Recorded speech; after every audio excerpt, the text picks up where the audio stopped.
Toothpaste हमेशा tube में ही क्यों आती है, बोतल में क्यों नहीं, और बिजली के प्लग पर वो तीसरा पिन क्यों होता है।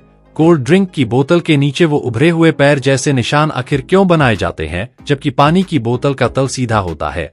सिक्कों के किनारों पर कटे हुए डिजाइन क्यों बने होते हैं, और जब आप नया फोन खरीदते हैं तो उसके साथ ट्रांसपेरेंट कवर फ्री में ही क्यों मिलता है। इन डिजाइन्स के बारे में जो आप सोचते हैं वो सच नहीं है, क्योंकि इनके पीछे छिपा साइंस और लॉजिक आपका दिमाग हिला देगा। तो वीडियो को अंत तक जरूर देखना। नंबर 1, सोचो अगर तुम्हें टाइपिंग करनी हो और कीबोर्ड पर सारे अक्षर एकदम सीधी लाइन में ABCD से शुरू होकर Z तक लगे हों, कितना आसान लगता ना। लेकिन सच ये है कि दुनिया का सबसे ज्यादा इस्तेमाल होने वाला कीबोर्ड जानबूझकर थोड़ा उलझा हुआ बनाया गया है, QWERTY। अब दिमाग में सवाल आता है कि आखिर ये QWERTY ही क्यों बना और कब बना। यही है हमारा आज का फैक्ट। ये फैक्ट शुरू होता है 1870 के आसपास, जब दुनिया में पहला टाइपराइटर आया था। शुरुआत में उसमें अक्षर सीधे ABCD के हिसाब से लगे थे, लेकिन एक बड़ी समस्या हो गई। जैसे ही लोग तेज टाइप करने लगे तो जिन लेटर्स की धातु की रोड्स पास थीं, वो टकराकर फंस जाती थीं। इमेजिन करो, तुम तेजी से टाइप कर रहे हो और अचानक मशीन जाम हो जाए। यही दिक्कत बार बार होने लगी। तब एक आदमी आया जिसका नाम था क्रिस्टोफर शोल्स। उसने एक ऐसा जुगाड़ निकाला जिसने पूरी दुनिया का कीबोर्ड बदल दिया। उसने उन अक्षरों को जो सबसे ज्यादा इस्तेमाल होते हैं एक दूसरे से दूर कर दिया, ताकि टाइपिंग थोड़ी धीमी हो जाए और रोड्स कम फंसे।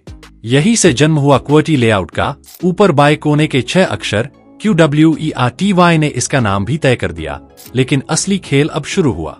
1873 में शोल्स ने अपनी डिजाइन रेमिंगटन नाम की कंपनी को बेच दी। रेमिंगटन ने मास प्रोडक्शन शुरू किया और लाखों टाइपराइटर QWERTY लेआउट में बिकने लगे। और जब लोग इसके आदी हो गए तो फिर कोई दूसरा लेआउट पकड़ ही नहीं पाया। बाद में ड्वोरक और कोलमैक जैसे लेआउट्स आए जो QWERTY से तेज और आसान थे, लेकिन दुनिया QWERTY की आदत लगा चुकी थी। यहाँ तक कि आज के स्मार्टफोन्स में भी, जहाँ रोड्स का कोई कॉन्सेप्ट ही नहीं है, वहाँ भी वही QWERTY लेआउट है। यानी ये QWERTY लेआउट किसी साइंटिफिक लॉजिक की वजह से नहीं, बल्कि एक मशीन की लिमिटेशन और इंसानों की आदत की वजह से आज तक टिका हुआ है। सोचो, अगर वो रोड्स कभी फंसती ही नहीं तो आज शायद हम सब ABCD कीबोर्ड पर टाइप कर रहे होते और हमारी टाइपिंग की पूरी दुनिया ही अलग दिखती। नंबर 2, क्या आपने कभी सोचा है कि ज्यादातर सिक्कों के किनारों पर छोटे छोटे डिजाइन या ग्रूव्स बने होते हैं? कभी सीधी लाइंस, कभी जिगजैग या कटे फटे एजेस। ये सिर्फ डेकोरेशन नहीं है, इसके पीछे एक स्ट्रॉन्ग रीजन है। असल में पुराने जमाने में सिक्के सोने चांदी जैसे कीमती धातुओं से बनते थे, और कुछ चालाक लोग, यानी ये, उनमें से थोड़ा थोड़ा मेटल काटकर चोरी कर लेते थे।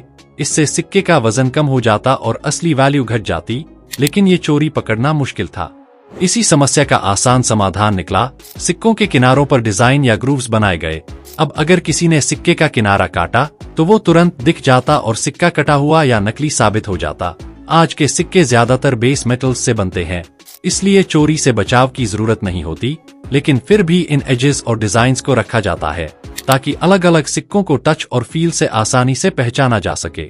और यही नहीं, ये डिजाइन्स विजुअली इम्पेयर्ड लोगों के लिए भी मददगार हैं, क्योंकि अलग अलग सिक्कों के एजेस अलग अलग होते हैं, जिससे विजुअली इम्पेयर्ड लोग बिना देखे सिर्फ छूकर पहचान सकते हैं कि कौन सा सिक्का उनके हाथ में है। यानी सिक्कों के किनारों का डिजाइन सिर्फ डेकोरेशन नहीं, बल्कि सिक्योरिटी, आइडेंटिफिकेशन और एक्सेसिबिलिटी तीनों का कॉम्बिनेशन है। वीडियो काफी इंटरेस्टिंग होने वाली है, तो वीडियो को लाइक करके चैनल को सब्सक्राइब जरूर कर देना। नंबर 3, अगर आप अपनी पुरानी किताबें देखते हैं तो शायद आपने नोटिस किया होगा कि पन्ने पीले पड़ गए हैं, जबकि उनका कवर अभी भी रंगीन और चमकदार है। क्या आपने कभी सोचा कि ऐसा क्यों होता है? असल में किताबों के पन्नों का रंग सिर्फ कागज का रंग नहीं होता। कागज में सेल्यूलोज नाम का एक पदार्थ होता है जो पेड़ों से बनाया जाता है। इसके अलावा कागज में थोड़े बहुत केमिकल्स और लिग्निन भी होते हैं। जब किताबें समय के साथ हवा, धूप और नमी के संपर्क में आती हैं, तो इन सब्सटेंसेस में केमिकल रिएक्शंस होने लगती हैं। खासकर लिग्निन सूरज की अल्ट्रावायलेट UV लाइट से रिएक्ट करके ऑक्सीडाइज हो जाता है। यही प्रक्रिया पन्नों को पीला और ब्रिटल बना देती है। लेकिन कवर रंगीन क्यों रहता है? इसका रीजन सिंपल है। कवर अक्सर कार्डबोर्ड या प्लास्टिक कोटेड पेपर से बनाया जाता है और उस पर स्पेशल इंक्स और कोटिंग्स लगी होती हैं जो सनलाइट और एयर से बचाव करती हैं। इसलिए कवर कई सालों तक अपना ओरिजिनल रंग बनाए रखता है। नंबर 4, सुबह जब मैं ब्रश कर रहा था तभी मेरे मन में आया एक सिंपल सा सवाल, टूथपेस्ट ट्यूब में ही क्यों आता है? कभी किसी कंपनी ने बोतल ट्राई क्यों नहीं की? तो मैंने सोचा चलो इसके पीछे का सच जानते हैं, और मुझे पता चला इसके पीछे सिर्फ डिजाइन ही नहीं बल्कि साइंस और कन्वीनियंस का कमाल है। असल में टूथपेस्ट को हमेशा ट्यूब में भरने के पीछे बहुत स्ट्रॉन्ग रीजन है। टूथपेस्ट एक विस्कस फ्लूइड है, यानी ये न लिक्विड है न सॉलिड। इसे निकालने के लिए प्रेशर की जरूरत होती है। अब बोतल में अगर टूथपेस्ट भरा जाए तो प्रॉब्लम ये होगी कि हर बार बोतल को उल्टा करके जोर से हिलाना पड़ेगा और आधा पेस्ट अंदर ही फंसा रह जाएगा। लेकिन ट्यूब फ्लेक्सिबल होती है, आप हल्का सा दबाव और पेस्ट आसानी से बाहर आ जाता है। साथ ही ट्यूब की शेप ऐसी होती है कि पेस्ट हवा और बैक्टीरिया से ज्यादा कांटेक्ट में नहीं आता, इसलिए वो लंबे समय तक फ्रेश रहता है। और हाँ, ट्यूब की एक और खासियत है, ये सस्ती, हल्की और ट्रैवल फ्रेंडली होती है। इमेजिन करो अगर हर बार सफर में कांच या प्लास्टिक की बोतल लेकर चलना पड़ता तो कितना झंझट होता है। नंबर 5, सोचो आपने एक ठंडी कोल्ड ड्रिंक की बोतल हाथ में ली, ढक्कन खोला और छनन सी आवाज आई। लेकिन क्या कभी सोचा है कि इस बोतल के नीचे का हिस्सा गोल और पैरों जैसा क्यों बना होता है, जबकि ज्यादातर पानी की बोतलों का तला बिल्कुल सीधा होता है? असल में इसका सबसे बड़ा कारण है दबाव। कोल्ड ड्रिंक में सिर्फ पानी नहीं होता, उसमें कार्बन डाइऑक्साइड गैस भरी जाती है। यही गैस जब अंदर दबकर रहती है तो बोतल के अंदर बहुत ज्यादा प्रेशर बना देती है। अगर बोतल का नीचे का हिस्सा फ्लैट होता तो ये प्रेशर सीधा उसी सतह पर लगता और बोतल या तो टेढ़ी हो जाती या कभी कभी फट भी सकती थी। अब यही वजह है कि कोल्ड ड्रिंक की बोतल को खास डिजाइन दिया जाता है, जिसे कहा जाता है पेटल बेस। इस बेस में 5 या 6 पैरों जैसे हिस्से बने होते हैं।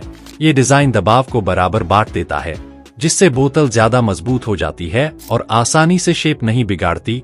लेकिन बस यही नहीं, ये डिजाइन बोतल को खड़ा रहने के लिए 4-5 छोटे छोटे पैरों जैसा सहारा भी देता है। सीधा फ्लैट बेस इतनी गैस के दबाव में अंदर की ओर धंस सकता था, लेकिन पेटल बेस बोतल को मजबूती से खड़ा रखता है, यानी आपके टेबल पर बोतल डगमगाएगी नहीं। और एक फायदा ये भी है कि बोतल के अंदर का लिक्विड जब ठंडा होता है तो थोड़ा सिकुड़ जाता है और जब गर्म होता है तो फैल जाता है। इस चेंज को बोतल का कर्व बेस आसानी से संभाल लेता है और प्रोडक्शन के समय ये डिजाइन बनाना आसान और कम खर्चीला भी होता है। मतलब कंपनी की मैन्युफैक्चरिंग कॉस्ट भी कम और बोतल भी सेफ। अब बात आती है पानी की बोतल की।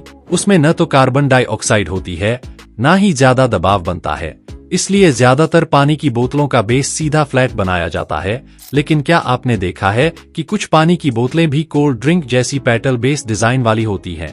असल में वो हाई क्वालिटी या ब्रांडेड वाटर बॉटल्स होती हैं, क्योंकि उनका टारगेट होता है बोतल को ज्यादा मजबूत बनाना, ताकि ट्रांसपोर्ट और स्टोरेज के दौरान बोतल आसानी से दबे या मुड़े नहीं। साथ ही दिखने में भी प्रीमियम लगे। यानी पानी की बोतलों में पेटल बेस का यूज प्रेशराइज्ड गैस के लिए नहीं बल्कि स्ट्रेंथ और ड्यूरेबिलिटी के लिए किया जाता है। नंबर 6, सोचिए अगर आपके घर में हर चीज बिजली से चल रही है और आप बस बैठे हैं, लेकिन क्या आप जानते हैं कि एक छोटा सा पिन आपकी और आपके परिवार की सुरक्षा के लिए कितना अहम है? हर इलेक्ट्रिक प्लग में 3 पिन होते हैं, लाइव, न्यूट्रल और अर्थ। अब आप सोच सकते हैं कि 2 पिन से ही बिजली तो चल सकती है, तो तीसरा पिन क्यों बनाया गया है? दरअसल तीसरा पिन यानी अर्थ पिन सुरक्षा का असली हीरो है। अगर कभी किसी उपकरण के अंदर तार टूट जाए या कोई लाइव वायर गलती से उपकरण की धातु बॉडी से संपर्क कर जाए तो उस बॉडी पर करंट आ सकता है, और अगर आप उसे छू लें तो करंट आपके शरीर से होकर गुजर सकता है। अर्थ पिन उस करंट को सीधे जमीन की तरफ भेज देता है। इसे आप ऐसे समझ सकते हैं जैसे बिजली को भागने के लिए एक सुरक्षित रास्ता दिखा दिया गया हो। इससे करंट आपके शरीर से होकर नहीं गुजरता और प्रोटेक्टिव डिवाइस जैसे एमसीबी या फ्यूज काम करके सर्किट को तुरंत कट कर देते हैं, यानी बिजली बंद हो जाती है। इसलिए झटका लगने का खतरा खत्म हो जाता है। बड़े धातु बॉडी वाले उपकरणों में 3 पिन वाले प्लग अनिवार्य हैं। कुछ छोटे उपकरण जैसे प्लास्टिक बॉडी वाले चार्जर या छोटे मशीनें डबल इंसुलेटेड होती हैं, इन्हें अर्थ पिन की जरूरत नहीं होती, इसलिए वे 2 पिन से भी आसानी से चल जाते हैं। याद रखिए, 3 पिन सिर्फ दिखावे के लिए नहीं होते, यह एक छोटी सी सेफ्टी शील्ड है जो बड़ी समस्या होने से पहले रोक देती है। नंबर 7, क्या आपने कभी ध्यान दिया है जब आप नया फोन खरीदते हैं तो उसके साथ अक्सर एक ट्रांसपेरेंट कवर फ्री दिया जाता है? लेकिन सोचिए ऐसा क्यों होता है? असल में रीजन बहुत सिंपल है। कंपनी चाहती है कि आपका नया फोन स्क्रैचेस और माइनर डैमेज से बचा रहे। ट्रांसपेरेंट कवर यूज करने से फोन का ओरिजिनल डिजाइन भी दिखता रहता है और स्क्रीन या बैक पैनल की चमक भी बनी रहती है। इसके अलावा ये कवर सिर्फ सुरक्षा के लिए नहीं है, बल्कि कस्टमर को ये भी दिखाता है कि कंपनी अपने प्रोडक्ट की केयर करती है। कई बार नया फोन खरीदते ही लोग तुरंत कवर लगाते हैं ताकि वो उसे लंबे समय तक न्यू जैसा बनाए रख सकें। इसी वजह से brand transparent cover free provide करते हैं ताकि यूजर का एक्सपीरियंस अच्छा रहे और फोन ज्यादा ड्यूरेबल लगे। और सच कहूं तो ये एक सटल मार्केटिंग ट्रिक भी है, क्योंकि यूजर जब कवर लगाकर फोन यूज करता है तो ब्रांड की विजिबिलिटी भी बनी रहती है। और हाँ, क्या आपने कभी सोचा है कि कुछ समय बाद आपका मोबाइल कवर पीला क्यों पड़ जाता है? इसका असली राज जानने के लिए ये वीडियो जरूर देखें।